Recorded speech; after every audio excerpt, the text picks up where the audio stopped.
Am I the a-hole for telling my mom I will never be happy that she's doing better by her do-over family? My mom was not active in my life when I was young. She left it all to my dad. He was such a good dad too, and he did his best to make up for mom never being around. They were married, by the way. She was married to her job mostly, or always doing her own thing. Dad would try to bring us together, but she always had excuses. A year before he died, I noticed he started to grow more frustrated with her. She'd let us both down many times, and they started arguing. The day he died, he got into a crash. He stormed out of the house after mom accused him of trying to pawn me off on her, and how she wasn't some cheap babysitter. After he died, she was in a weird place for a few months. I hardly saw her and spent most time at my uncle, Dad's best friend's house. She met someone new and dedicated a lot of time to him. I was 11 when Dad died, had turned 12 when she met her husband. It was obvious how different she was with her second husband. It was also obvious when she had kids with him that she was a more involved mom. She actually went with them to see Santa, took them places, made memories. All stuff she never did with us or even me. I resent it, I'll be honest. Her husband noticed it before I moved out of their house and called me out on not being happy for my siblings and him. I told him he got everything my dad had begged for. That I would not be happy she let my dad die unhappy. That she made me unhappy my whole childhood. He called me childish, but I told him I didn't care about his opinion or his happiness. I moved out before I graduated and before I even turned 18. I live with my uncle now. It was just better. Ever since, Mom has been like, why don't you visit? Why do you never call? Why do you never answer texts? She texted me twice before that point in 3 months. She asked to meet me last week, so I did, since she was paying. She told me that she was doing better by her family now, and did not like that I carried such a clear grudge. She said she's doing everything with them to make sure they don't miss her like I did, and I should be happy for her and them. That she'd like to think my dad would be happy for her. I told her there was no way he would have been happy, that she ignored the kid he had with her, and did everything he wanted with me for other kids. I told her at the end of his life, Dad probably didn't even love her anymore, like she clearly never loved us. I told her I will never be happy that she's doing better with her do-over family, that she could take her pawning off and cheap babysitter butt and stay the hell away from me. She called me spiteful and said I should love my siblings enough to be glad for them at least. She also sent me a text over the weekend saying I'm just like she was, and congratulations for being what I hate. Am I the a-hole? Also, siblings in quotes because I do not consider them that. They are her kids, but she's not really my mom, so they're not really my siblings. Now for the top comments. Not the a-hole. She may be doing better by her new family, but what is she doing to make amends with you? She's simply trying to get you to give her a free pass. Try not to let this experience poison other areas of your life. Seek help if needed, and move on in a positive way. Nothing. That has never been on her radar. She just decided to start over, instead of fixing her mistakes. Just don't let that influence your choices in a negative way. Not the a-hole. She literally said in your face, yeah, I neglected you, ignored you, and outright refused to watch you. But I'm doing it for them now, so why aren't you happy? Your rag donor doesn't deserve the time of day. I'm so sorry for the loss of your father. Right? Like what do you want, a cookie? Part of me wonders if she's looking for that cheap babysitter in somebody else. That's what I was thinking when I read that she wanted to reconnect with you. Not the a-hole, but do consider therapy to help you through this. Both the loss of your father and the utter wretch of an egg donor. I'm sorry for the loss of your father, and glad that you had an uncle that also stepped up to help you. Family is often, and better, what you make, not what you're born to. By saying OP is now just like she was, I would say that was exactly your intention by reconnecting. I'm very sorry this is dredging up so many awful things for you, OP, now that you're finally in a better place. Don't waste any more time or mental energy on your sorry excuse of an egg donor. Next story. Am I the a-hole for correcting my half-sister about my parentage and saying that my mom's husband isn't my dad? I, 17 male, am the kid of divorced parents. I live with my mom, her husband Steve, and their daughter Molly, 5. My dad lives halfway across the country and is in no financial position to look after a kid, which is why my mom has full custody. In spite of that, my dad and I are really close. We have daily video calls and send each other cards and presents on holidays and birthdays, and if it was feasible, I would totally rather live with him. That is all to say, I don't need another father figure to take his place. Anyway, the other day Molly referred to Steve as me and Opie's daddy, and I corrected her. That he is her daddy, not mine. Molly looked dismayed and asked me what I meant and asked, "Does that mean you're not my brother?" I explained to her that I have a different dad, and that her dad is my mom's husband, but that doesn't mean he's my dad. I reassured her that I'm still her brother, and I love her and so on. Steve shot me a death glare, and my mom just looked sad. Molly seemed to accept my answer, and we carried on with what we are doing.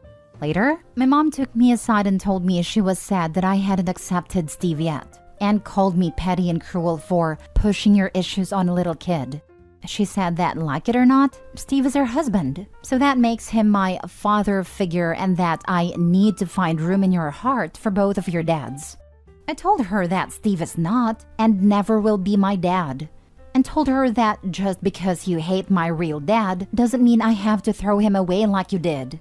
I was worried I would lose my temper even more than I already had and left the situation to cool off. In the time since, Molly has been asking me incessant questions about my dad and why my mom left him. She slept with her gym buddy, but I'm not going to tell Molly that until she's older. So for now, the story is that my mom just fell out of love with my dad. Steve has been avoiding me like the plague and being passive-aggressive when we have to interact, and my mom has been bugging me to apologize to him. She's also been trying to find excuses for me to skip my video calls with my dad, but I'm not going to ever do that. Still, I'm worried it may have opened a can of worms I won't be able to close. Am I the a-hole? Not the a-hole at all, buddy. Your mom cheated on your dad, broke up their marriage, and expects you to treat her husband the same as your dad? She's the a-hole here. Steve is an innocent victim unless he's the aforementioned gym buddy she cheated with. I get him wanting to be close to his stepkid too. As long as he isn't pushing a father-son relationship too hard and is an otherwise decent person, I'd cut him some slack. He might just be hurt and think you hate him. Maybe try for an uncle-nephew style relationship with him if it's comfortable for you. But your mom? Yikes. She's trying to force it way too hard, and that will never work. Just don't let any well-deserved bitterness towards your mom spill over to Steve, unless he really deserves it though. I have a few friends who are step-parents, and it's rough. No, Steve was not the one she cheated with. That guy dumped her after 2 weeks when he realized he'd have to deal with me. Lol. Anyway, not to rant, but in short, I don't like Steve because he treats me like a little kid. Literally one time he tried to make me go to bed at 7:30 because that was Molly's bedtime. He calls and or texts me every 30-ish minutes when I'm out of the house because apparently I could be kidnapped at any times. I am cordial and polite with him, nothing more, nothing less, and plan to speak to him as few times as possible once I move out. Not the a-hole, and for once on the sub, we have an evil stepdad story, lol. In all seriousness, you have no obligation to accept anyone as your dad if you don't want to. All you did was tell your sister the truth, a truth she was going to find out anyway, and I think you did it in a very respectful and gentle way. Your mom trying to force you to connect with her husband and trying to drive a wedge between you and your real dad is concerning. And her husband's issue might be that your relationship with your dad is interfering in their perfect picket fence life and reminding them of your mom's past cheating. Good luck, you're going to need it. Thanks, friend. And yeah, I have a feeling you might be right about the picket fence thing. Next story. Am I the a-hole for disobeying my mom and stepdad and telling my half-sister the truth? So, I, 17 female, have a sister, Leah, 10 female. Leah and I share the same mom, but my stepdad is her dad. My dad died a few months before my mom got married. My parents were not together when he died, and I knew my stepdad while my dad was still alive. My stepdad, for years, has tried to take over as the dad in my life. He wanted to adopt me and change my name. He tells people I'm his daughter and that he's my dad. My mom does the same. She was really angry with me for a couple of years for putting an end to the adoption dream. Then they decided that Leah didn't need to know, and so they have always told her we're full sisters, and it just took them a while to have her. Leah is often questioned why I call her dad by his name. It has always been something I have told my mom and stepdad they need to fix, because I would tell her the truth someday. They said I was not allowed to, that I could see this as a chance to let my stepdad be just my dad, and to stop with the childish nonsense that I have been keeping up for the last decade. Leah grew more and more questioning about it. So, a few weeks ago, after telling my mom it would happen, I told her the truth. I showed her photos of my dad, told her I still loved her but that her dad was not mine. She asked if I disliked her dad, and I told her simply he could never replace my dad. She told me she'd feel the same way if hers died and mom remarried. I told her I was glad she understood. She asked me if it made me sad or mad when people said a wrong thing about him being my dad. I said it did, that I didn't like it much, but that I tried to not hold it against people. When my mom and stepdad realized I told Leah, they were so angry. I was grounded for 3 weeks, for going against them and for putting Leah in a bad situation. I argued back at a time that they were the ones who lied. My stepdad said it was not a lie, because despite legally and biologically not being my dad, he was the one who was there. He would be the one walking me down the aisle one day. He would be grandpa to my future children. And he's the one who will have been my dad for more than a decade. I told him he'll always be my stepdad for a decade, or 2 decades, or 3 decades, but that step will always be there. They're still angry, and they upset Leah by correcting her and trying to make her make me call her dad my dad. So I feel bad that now she's got pressure on her for doing what doesn't upset me, and it has been pointed out by my mom that it's all my fault. Am I the a-hole? Not the a-hole. Please get out of that house as quickly as you can. Your mom and stepdad are the ones acting childish. The adult thing to do is to admit the truth, rather than live a lie. My dad literally visits the grave of my mom's first husband at least once a year, and encouraged my older sister to have a relationship with her father's family. Your mom and stepdad are too immature to be proper parents. And it's funny that he just assumes that he'll be there to walk Opie down the aisle or be a grandfather, as if they're not doing everything to convince Opie to cut them off the second she can. Exactly. Pretty sure both those things require her to consent to his involvement. Years of mental and emotional abuse, because this is what it is, probably mean he'll be lucky to get a card at Christmas. Your 10-year-old half-sister is more mature than your mom and stepdad. Not the a-hole. They're delusional and horrible and thinking they can erase your dad from your life. Honestly, every time they try to say you're his daughter, I'd have spoken out. It's so disrespectful to your dad and to you. Your parents are massive a-holes. I honestly don't understand it. Not only are they delusional, but it also seems like they haven't really thought this out. It seems like Opie still has her dad's last name, since she said that the stepdad had tried to adopt her and change her name. Do they really think that they can hide the fact that she and her sister have different last names forever? Her sister is 10. All she would have to do is see one piece of mail address to Opie, and their tower of lies would instantly come crashing down.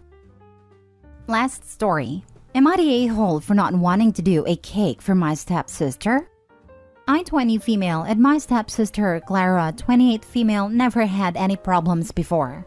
We stayed civil with each other, mostly because we actually don't interact that much, so there's no room for fights since we just don't see often. Until now. She's getting married in a couple of days, and my brother-in-law asked me for something a week ago. A cake. I do cakes and sell them, but not for a living, just so I can get a little bit more money to pay college. So I don't have experience doing such big cakes for big events. Brother-in-law told me it's not a big wedding, so I don't have to worry. But it's a decently sized cake for at least 80 people. Still big, but something I can manage. So I said yes. I sent Clara a message asking for specifications, and she replied with screenshots of cakes from Pinterest. Nothing more. I had to push her further so she can give me exact ideas for the cake, since all her replies to my questions were, "It's literally in the images I sent. Can't you see?" Whatever. Days passed and I sent her a quick sketch of the cake, and she didn't reply. Another day passed and I sent an image of all the things I bought for the cake, so she can tell me if that's the things she asked for. But again, nothing. So, I then told her how much it would cost a cake, and that if she can please pay me the half now, so she can pay the other half later. This time, I finally got an answer. a call. She was fuming and demanding an explanation of why I'm charging her for the cake, practically yelling at me. I was confused by her reaction, and I had to explain to her that it's literally my job and that I already bought all the things for her cake, so all I'm asking is for half of the payment. She said, how dare I charge her for a cake for a special day? That family does things for each other without expecting something back, and more BS like that. Long story short, she's not paying for anything, and she made sure to let it very clear that she's not giving me a single penny. Yesterday, she called me again and asked me how her cake is going. I told her I'm not doing anything since she's not paying, so if she wants a cake, she can ask someone else. She yelled and cried, saying I'm a selfish witch, that I don't care about her, and that there's no time for her to get another person. So to please stop being a witch and help her out. I laughed at her and hung up. Later, my dad called and told me that I'm an a-hole for laughing at Clara when she's in distress, and that just make a stupid cake so she can stop complaining about me. I admit, I actually can do her cake since I already have the things, so that led me thinking that, well, maybe I'm being a salty a-hole. I can do her cake, I have the things already bought and her sketch made, so I don't lose anything. My mom told me the exact same, and I'm genuinely starting to think that I might be an a-hole here. Am I? Not a-hole. And I'd tell your parents they should be ashamed of themselves for pushing you to let yourself be treated badly and taken advantage of. I think that's what hurt me most. They keep saying it's not a big deal, and it's getting in my mind so deep that I'm starting to feel bad. They kept dismissing my job, but when I told them that thanks for some stupid cakes they no longer have to spend thousands on my college, and they finally stopped pushing. What isn't a big deal? Next semester's tuition? Your time? Your skills? How about your relationship and reputation with the rest of the family? Or is it just your feelings? Those don't matter in the end. Which of these things that she destroyed should it matter to you? Actually, I don't even care at this point. Only when I told my dad that the money I spent on her cake was for paying my college, it's when they said they'll talk with Clara. But after that, I just got kicked out of the family group and guest list. So, her problem, not gonna lie.